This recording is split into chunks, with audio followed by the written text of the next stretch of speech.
Ukrainian nation, and I've said it multiple times, a brotherly nation, however strange it may sound in these conditions.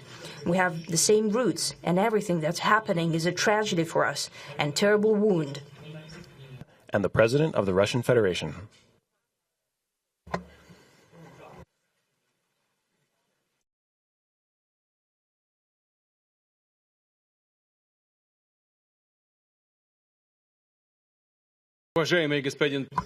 Mr. President, ladies and gentlemen, our negotiations have been held in a constructive atmosphere of mutual respect. We have very thorough negotiations that were quite useful. I would like to thank once again my American counterpart for the proposal to travel out here to Alaska. It only makes sense that we've met here because our countries, though separated by the oceans, are close neighbors. So when we've met, when I came out of the plane and I've said,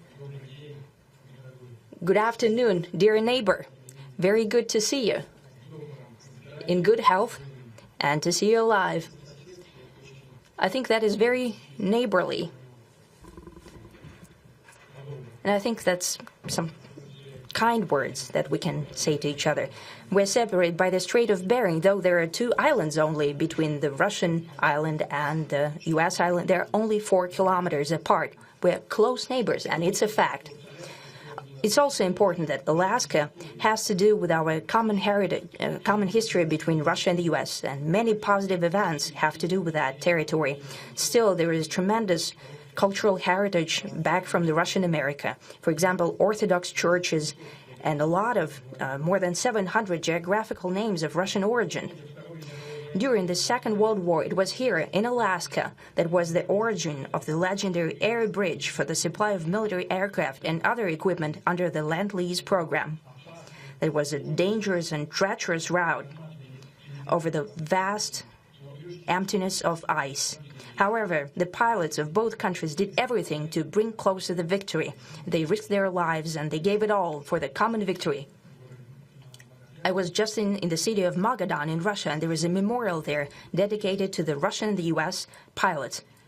And there are 2 flags, the U.S. flag and the Russian flag. And I know that here as well there is such a memorial. There is a military burial place several kilometers away from here. The Soviet pilots that buried there who died during that dangerous mission. We're thankful to the citizens and the government of the U.S. for carefully taking care of their memory. I think that's very worthy and noble. We'll always remember other historical examples when our countries defeated common enemies together in the spirit of battle camaraderie and allyship that supported each other and facilitated each other. I'm sure that this heritage will help us rebuild and foster mutually beneficial and equal ties at this new stage, even during the hardest conditions. It is known that there have been no summits between Russia and the U.S. for 4 years, and that's a long time. This time was very hard for bilateral relations, and let's be frank, they have fallen to the lowest point since the Cold War. I think that's not benefiting our countries and the world as a whole. It is apparent that sooner or later we had to amend the situation to move on from the confrontation to dialogue. And in this case, a personal meeting between the heads of state has been long overdue, naturally under the condition of serious and painstaking work, and this work has been done in general. Me and President Trump have very good direct contact. We've spoken multiple times. We spoke frankly on the phone. And Special Envoy of the President, Mr. Witkoff, traveled out to Russia several times. Our advisors and heads of foreign ministries kept in touch all the time. And you know fully well that one of the central issues was the situation around Ukraine. We see the strive of the administration and President Trump personally to help facilitate the resolution of the Ukrainian conflict. And his strive to get to the crux of the matter, to understand this history, is precious. As I've said, the situation in Ukraine has to do with fundamental threats to our security. Moreover, we've always considered the Ukrainian nation, and I've said it multiple times, a brotherly nation, however strange it may sound in these conditions. We have the same roots, and everything that's happening is a tragedy for us and terrible wound. Therefore, the country is sincerely interested in putting an end to it.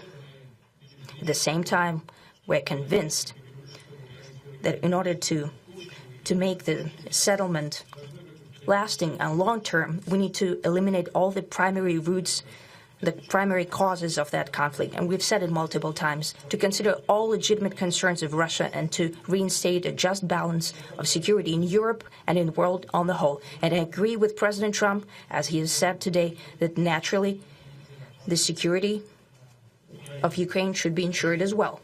Naturally, we are prepared to work on that. I would like to hope that the agreement that we've reached together will help us bring closer that goal and will pave the path towards peace in Ukraine.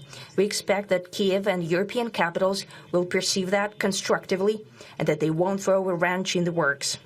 They will not make any attempts to use some backroom dealings to conduct provocations to torpedo the nascent progress.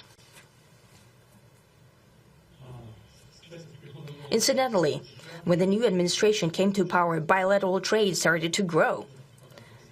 It's still very symbolic. Still, we have a growth of 20%. As I've said, we have a lot of dimensions for joint work. It is clear that the U.S. and Russian investment and business cooperation has tremendous potential. Russia and the U.S. can offer each other so much in trade, digital, high-tech, and in space exploration. We see that Arctic cooperation is also very possible, and our international context, for example, between the Far East of Russia and the West Coast of the U.S. Overall, it's very important for our countries to turn the page, to go back to cooperation. It is symbolic that not far away from here, at the border between Russia and the U.S., there was a so-called international date line. I think you can step over, literally, from yesterday into tomorrow. And I hope that we'll succeed in that, in political sphere.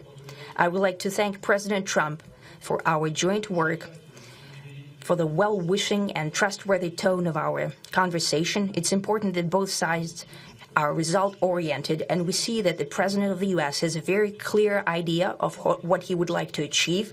He sincerely cares about prosperity of his nation.